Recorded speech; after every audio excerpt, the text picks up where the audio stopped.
చంచలమ్మ ఊర్లో జనం మొత్తం రచ్చబండ దగ్గరికి వస్తూ ఉంటారు. ఇంతలో విజయమ్మ వాళ్ళ ఆయన్ని తీసుకొని అక్కడికి వస్తూ ఉంటుంది.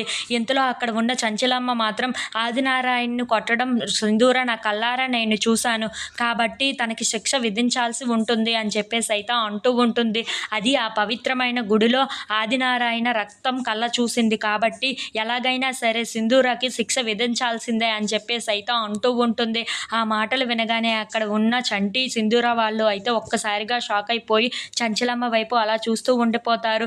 ఇంతలో అక్కడ ఉన్న ఆదినారాయణ విజయమ్మ మాత్రం చాలా సంతోషిస్తూ ఉంటారు. ఇంతలో అక్కడ ఉన్న చంచలమ్మ మాత్రం ఆ సింధూరాకి శిక్ష ఏంటంటే 25 కొరడా దెబ్బలు, అలాగే 3 రాత్రులు 3 పగలు ఆ గుడిలోనే ఉండాలి అని చెప్పేసి అయితే అంటూ ఉంటుంది. ఆ మాటలు వినగానే అక్కడ ఉన్న సింధూర, చంటి, కేశవ వాళ్ళు అయితే ఒక్కసారిగా షాక్ అయిపోతూ ఉంటారు. ఇంతలో అక్కడ ఉన్న చంచలమ్మ మాత్రం చాలా బాధపడుతూ అవును 25 కొరడా దెబ్బలు, 3 రాత్రులు 3 పగలు ఆ గుడిలోనే ఉండాలి అని చెప్పేసి అయితే అంటూ ఉంటుంది. ఇంతలో అక్కడ ఉన్న సింధూర మాత్రం సరే నాకు సమ్మతమే అని చెప్పేసి అయితే అంటూ ఉంటుంది. ఇంతలో అక్కడ ఉన్న విజయమ్మ ఒక కొరడాని తీసుకొని వచ్చి చంచలమ్మకు ఇస్తూ ఉంటుంది.